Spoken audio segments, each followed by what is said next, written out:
అందరికీ నమస్కారం. మీ కొక్కెర శ్రీనివాస్ యాదవ్, రాష్ట్ర భారతీయ జనతా యువ మోర్చా రాష్ట్ర పదాధికారి అండ్ కృష్ణా జిల్లా ఇన్ఛార్జ్. ముందుగా రాష్ట్ర యువతకు, రాష్ట్ర ప్రజలకు, మా గుంటూరు జిల్లా ప్రజలకు ప్రత్యేకంగా భగవంతుడు శ్రీకృష్ణ జన్మాష్టమి, కృష్ణాష్టమి శుభాకాంక్షలు. యావత్తు జగద్గురు ఆ యొక్క శ్రీకృష్ణ పరమాత్మ ఆశీస్సు ప్రతి ఒక్కరికి ఉండి చక్కగా హ్యాపీగా జీవించాలి. భగవద్గీతని ఖచ్చితంగా విని, ఏదైతే భగవద్గీత అనేది యాక్చువల్గా ఒక మతం, కులం కాదండి, ఒక జీవన విధానం, ఎన్సైక్లోపీడియా, ఒక మానవ శాస్త్రం, మార్గదర్శనం జీవితం మొత్తానికి. భగవద్గీతను మేము కొన్ని వందల సార్లు వినడం, వందల సార్లు చదవడం, అనేక మంది చెప్తున్న దాంట్లో ఉన్నటువంటి ఈ యొక్క సారాన్ని మన జీవితంలో రోజువారీ ఎదురయ్యే సమస్యలకి, రోజువారీ కార్యక్రమాలకి, ప్రతి ప్రశ్నకి దాంట్లో సమాధానం దొరుకుతుంది. అదే భగవంతుడు మన సృష్టికి అందించిన, మానవాళికి అందించిన అద్భుతమైనటువంటి జ్ఞాన భాండాగారం భగవద్గీత. కాబట్టి ఇస్కాన్, అంతర్జాతీయ కృష్ణ చైతన్య సంఘం వారు ఒక అద్భుతమైనటువంటి ప్రతిష్టాత్మకంగా మహోత్సవాల్ని దేశవ్యాప్తంగా అనేక వందల ఇస్కాన్ సెంటర్స్లో ఈ కార్యక్రమాన్ని బ్రహ్మాండంగా నిర్వహిస్తూ ఉన్నారు. ఈరోజు ఉట్లోత్సవం జరుగుతుంది. గుంటూరు ఇస్కాన్కి మేము కొంత బాధ్యత తీసుకున్నాం. కాబట్టి ప్రజలందరూ కూడా మరొకసారి శ్రీకృష్ణ జన్మాష్టమి శుభాకాంక్షలు. ఇదే సందర్భంలో భారతీయ జనతా యువ మోర్చాలో ఆగస్టు 2వ తేదీన ప్రారంభమైనటువంటి యువ మోర్చా యువ సంఘర్షణ యాత్ర భారీ బైక్ ర్యాలీ, భారతీయ జనతా యువ మోర్చా రాష్ట్ర అధ్యక్షులు సురేంద్రమోహన్ గారి నాయకత్వంలో జరిగినటువంటి భారీ యువ మోర్చా ఏర్పాటు చేసిన, రాష్ట్ర స్థాయిలో ఏర్పాటు చేసినటువంటి 175 నియోజకవర్గాల్లో ఒక బలమైనటువంటి మెసేజ్తో వైసీపీ అరాచక వంశ వారసత్వ రాజకీయాలని ఖండిస్తూ రాష్ట్ర వ్యాప్తంగా యువతను చైతన్యపరుస్తూ జరిగినటువంటి యొక్క ప్రతిష్టాత్మకమైనటువంటి వేలాది మంది యువకులతో, వందలాది బైక్స్తో జరిగినటువంటి ఈ బైక్ ర్యాలీ తిరుపతి నుంచి ప్రారంభమై 175 నియోజకవర్గాలు ఈ కార్యక్రమం అనిర్వచనీయంగా జరిగింది. ఈ కార్యక్రమానికి ముగింపు సందర్భంగా ఎల్లుండి, అంటే మీరు 21వ తేదీన విజయవాడలో కొన్ని వేల మందితో మనం బహిరంగ సభ ఏర్పాటు చేసిన రాష్ట్ర యువ మోర్చా ఆధ్వర్యంలో ఈ కార్యక్రమంలో పార్టీల విభిన్న మోర్చాలు, విభిన్న సెల్స్ అనేక మంది దీంట్లో భాగస్వాములు అవుతున్నారు. ఈ కార్యక్రమానికి ఒక యంగ్ అండ్ డైనమిక్ కేంద్ర మంత్రివర్యులు, క్రీడల యువజన శాఖ మంత్రి, సమాచార శాఖ మంత్రి అనురాగ్ ఠాకూర్ గారు ముఖ్య అతిథిగా ఆయన రాబోతూ ఉన్నారు. విజయవాడలో మనకి 15,000 మంది నుంచి 20,000 మందితో ఏర్పాటు చేసిన ఈ యొక్క కార్యక్రమానికి 11 గంటలకు ప్రారంభమై మధ్యాహ్నం 2 గంటలకు సభ ముగుస్తుంది. గుంటూరు, కృష్ణా జిల్లా ఏదైతే ఉందో ఈ దగ్గరలో ఉన్నటువంటి జిల్లాలు కానీ 26 జిల్లాల్లో ఈ 170 నియోజకవర్గాల్లో ఉన్నటువంటి ముఖ్యులు, కార్యకర్తలు, యువత భారీ ఎత్తున తరలిరాబోతూ ఉన్నారు. మేము చెప్తా ఉన్నామండి, ఏదైతే కృష్ణాష్టమి సందర్భంగా రాష్ట్ర యువత చెప్తున్నాం, వంశ వారసత్వ కుల రాజకీయాల్లో మగ్గొద్దు. భారతీయ జనతా పార్టీ ఒక బలమైనటువంటి మెసేజ్, ఎక్కడా కూడా మందు, ఈ యొక్క బీర్లు, ఈ యొక్క డబ్బులు పంచడం, ఈ కుల రాజకీయాలు చేయడం, వంశ రాజకీయాలు చేయడం భారతీయ జనతా పార్టీ యొక్క ఎక్కడా లేదు. అలాంటి భారతీయ జనతా పార్టీ యువత కోసం ఇప్పుడు ఎలక్షన్స్ లేకపోయినా, మాకు ఇక్కడ ఎమ్మెల్యే సీట్, ఎంపీ సీట్ ఈ రాష్ట్రంలో లేకపోయినా కూడా ఒక బ్రహ్మాండమైనటువంటి కార్యక్రమం చేసి ప్రజల్లో చైతన్యపరిచే వైసీపీ వంశ వారసత్వ అరాచక పాలన ఎండగడుతూ మేము చేసినటువంటి కార్యక్రమానికి ఒక బ్రహ్మరథం బట్టి ప్రజలు ఆదరించారు. ఇదే ఆదరణ ఎల్లుండి కూడా చివరి రోజు ఏదైతే ఉందో 21వ తేదీన ఈ బైక్ ర్యాలీకి చివరి రోజు ముగింపు సభకి అనేక ప్రాంతాల నుంచి, గుంటూరులో ఉన్న 37 మండలాలు, కృష్ణా జిల్లాలో ఉన్న టౌన్ల వాళ్ళు, మండలాల వాళ్ళు, ఏలూరు, కృష్ణా, అదేవిధంగా పక్కన ఉన్నటువంటి ఈస్ట్, వెస్ట్ గోదావరి, కాకినాడ, నర్సాపురం, అనేక జిల్లాల వాళ్ళు, వైజాగ్ నుంచి, తిరుపతి నుంచి, చిత్తూరు, అనంతపురం, కడప, కర్నూలు, నెల్లూరు, ప్రకాశం, బాపట్ల, నర్సరావుపేట, నంద్యాల, అనేక పార్లమెంట్ల నుంచి, జిల్లాల నుంచి కూడా భారీ ఎత్తున తరలి వచ్చి ఈ రాష్ట్రంలో వైసీపీకి ఒక భారతీయ జనతా పార్టీ సత్తా ఏంటో, భారతీయ జనతా పార్టీ పవర్ ఏంటో, భారతీయ జనతా యువ మోర్చా సత్తా ఏంటో చూపించి ఖచ్చితంగా 2024లో వైసీపీ అరాచక ప్రభుత్వాన్ని ఇంటికి పంపించే దానికి, చర్మగీతం పాడేదానికి రేపొద్దున ఆ సభ అనేది ప్రధానమైనటువంటి అంశం కావాలా. ఆ సభ విజయ పదంలో నడిపించాలా. ఈ 2వ తారీఖున శంఖారావం పూరించాము.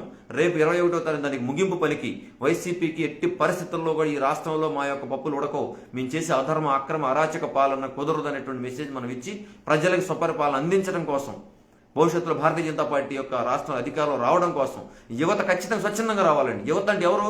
ఒక భారతీయ జనతా పార్టీ కార్యకర్తలు కాదండి, నిరుద్యోగులు నష్టపోయిన వాళ్ళు, ఎంప్లాయ్మెంట్లో నష్టపోయిన వాళ్ళు, రైతు వారీగా యువత నష్టపోయిన వాళ్ళు, వృత్తి విద్యలో నష్టపోయిన వాళ్ళు, గ్రామీణ యువతలు నష్టపోయిన వాళ్ళు, అనేక రకాలైనటువంటి వివిధ క్షేత్రాల్లో ఉన్నటువంటి యువత ఎవరైతే ఉన్నారో, కుల వంశ వారసత్వాలకు అతీతంగా ఎవరైతే అనేక విధాలుగా ఉన్నటువంటి యువత ఈ కార్యక్రమానికి భారీగా తరలివ్వాలి. అటువంటిప్పుడు మాత్రమే ఏదైతే మన మోడీ మీద అభిమానం, ఇంట్లో కూర్చొని టీవీ చూస్తే అభిమానం ఉపయోగం లేదండి. ఏదైతే టీవీలో మోడీ బ్రహ్మాండంగా పరిపాలిస్తున్నాడు, ఈ రాష్ట్రంలో భారతీయ జనతా పార్టీ రావాల్సిన అవసరం ఉన్నది అని ఎవరైతే భావిస్తారో ఖచ్చితంగా మీ యొక్క అడుగు బయట పెట్టి, అడుగు బస్సులో పెట్టి, బండి ఎక్కి హ్యాపీగా మీరు వచ్చేసి ఉదయం పూట 6 గంటలకు 7 గంటలకు బయలుదేరి బ్రేక్ఫాస్ట్ చేసి బయలుదేరితే మీకు దారిలో టీ కానీ, మజ్జిగ కానీ, మధ్యాహ్నం భోజనం వస్తే కానీ పార్టీ అనేక రకమైనటువంటి సదుపాయాలు కేటాయించి ఒక అద్భుతమైన బహిరంగ సభ ద్వారా ఒక మంచి మెసేజ్ని మీరు అందుకొని మళ్ళీ తిరిగి ఇంటికి చేర్చే వరకు కూడా భారతీయ జనతా పార్టీ బాధ్యత తీసుకుంటుంది. కాబట్టి యువత ఎవరైతే ఉన్నారో మీ ఇంటికి వచ్చి ఎవరైనా భారతీయ జనతా పార్టీ కార్యకర్తలు అడగకపోవచ్చు, మీకు ఫోన్ కాల్ చేయకపోవచ్చు, కానీ బహిరంగంగా చెప్తున్నాం ఈ రోజున, ఇది బహిరంగ ఆహ్వానం. నరేంద్ర మోడీ గారు పిలుపునిచ్చారు. భారతీయ జనతా పార్టీ అతిపెద్ద భారతీయ జనతా పార్టీ ప్రపంచంలో భారతీయ జనతా పార్టీ. ఈ పార్టీలోకి యువత కళలు కానండి, మీ కళలను సాకారం చేసుకోవడం కోసం ఒక భారతీయ జనతా పార్టీ మాత్రమే ఒక పెద్ద అవకాశం. ఇంతకు మించిన అవకాశం ఈ భారతదేశంలో ఇంకొక పార్టీలు లేదు. కాంగ్రెస్ పార్టీ వంశ వారసత్వ రాజకీయాలతో గాంధీ పేర్లు పెట్టుకొని దేశాన్ని సర్వనాశనం చేసినటువంటి గాంధీ కుటుంబం ఎక్కడ? భారతీయ జనతా పార్టీలో అనేక మతాలు, అనేక కులాలు, విభిన్న వర్గాల వాళ్ళు ఈ దేశంలో అధ్యక్షులుగా పనిచేశారు భారతీయ జనతా పార్టీకి. అక్కడ సోనియా గాంధీ, రాహుల్ గాంధీ, రాజీవ్ గాంధీ, నెహ్రూ వీళ్ళ కుటుంబం తప్ప ఆ పార్టీలు ఎవడో లేడు.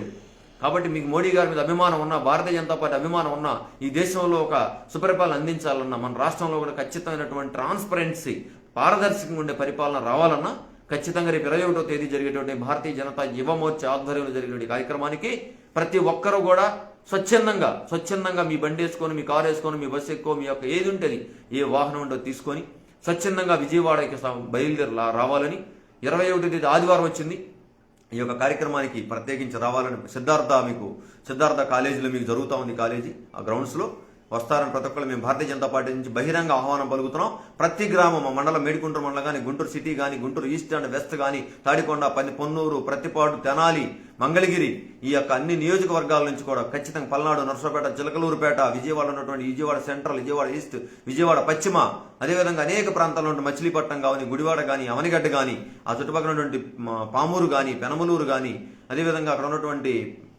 అనేక నియోజకవర్గాలు ఉన్నాయి మనకి.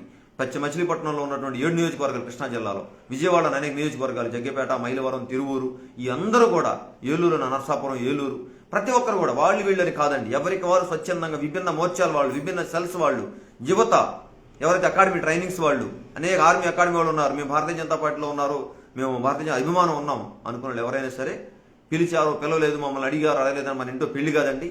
ఇది ఒక ప్రజాస్వామ్య వ్యవస్థలో ఎవరైనా సరే ఈ కార్యక్రమంలో పాల్గొని ఖచ్చితంగా అనురాగ్ ఠాకూర్, కేంద్ర మంత్రి అనురాగ్ ఠాకూర్ గారి యొక్క సభని జయప్రదం చేసి ఒక బలమైనటువంటి మెసేజ్ వైసీపీ యొక్క ఈ వంశ వారసత్వ రాజకీయాలు, తాత, తండ్రి, కొడుకు, భార్య, మేనమామ, మేనల్లుడు, కొడుకు, భార్య, బిడ్డ, ఈ విధంగా రాష్ట్రాన్ని సొంత ఆస్తిలాగా పంచుకొని రాజధానిని రాష్ట్రంగా చేసి సర్వనాశనం చేసినటువంటి వైసీపీకి ఒక బలమైన మెసేజ్ 21వ తేదీ యొక్క సాయంత్రానికి యొక్క సమీకరణలతో ఒక్కసారిగా వైసీపీ ఉలిక్కిపడి ఏం జరుగుతుంది ఈ రాష్ట్రంలో అని చెప్పేసి బయట కళ్ళు తెరుచుకొని చూడాల్సిన సమయం ఆసనమైంది. అదేవిధంగా 23 సీట్లు ఉన్నప్పటికీ కూడా ప్రతిపక్ష పాత్ర పోషించి ఇంట్లో కూర్చున్నటువంటి చంద్రబాబు నాయుడు, లోకేష్ బాబు, మంగళగిరి పలకన మందలం గారు, వీళ్ళందరూ కూడా ఎవరైతే ఉన్నారో వాళ్ళు కూడా ఎన్టీ రామారావు ఎందుకు కూడా ఆయన ఇంట్లో కూర్చున్నాడు. ఆయన తర్వాత ఆయన కొడుకుని ప్రత్యక్ష రాజకీయాలు గెలవలేక తెలుగుదేశం పార్టీ ఇంట్లో కూర్చొని ఈ రోజున నిద్రపోతా ఉంది. ఇలాంటి వాళ్ళందరికంటే ప్రతిపక్ష పాత్ర పోషిస్తున్నటువంటి భారతీయ జనతా పార్టీకి ఖచ్చితంగా రేపు మీటింగ్ని విజయపదం నడిపించాల్సిన బాధ్యత ప్రతి ఒక్క వ్యక్తిపై ఉందని మనం తెలియజేసుకుంటూ 21వ తేదీన జరిగేటటువంటి భారతీయ జనతా యువ మోర్చా యొక్క బహిరంగ సభలో పాల్గొని విజయపదం నడిపించాలని కోరుకుంటూ మీ కొక్కెర శ్రీనివాస్ యాదవ్, రాష్ట్ర భారతీయ జనతా యువ మోర్చా రాష్ట్ర పదాధికారి అండ్ కృష్ణా జిల్లా ఇన్ఛార్జ్, ఈ యొక్క యువ సంఘర్షణ యాత్ర కోస్తా ఆంధ్ర రథసారథిగా బాధ్యతలు ఇచ్చారు. భారత్ మాతా కీ జై, జై నరేంద్ర మోదీజీ.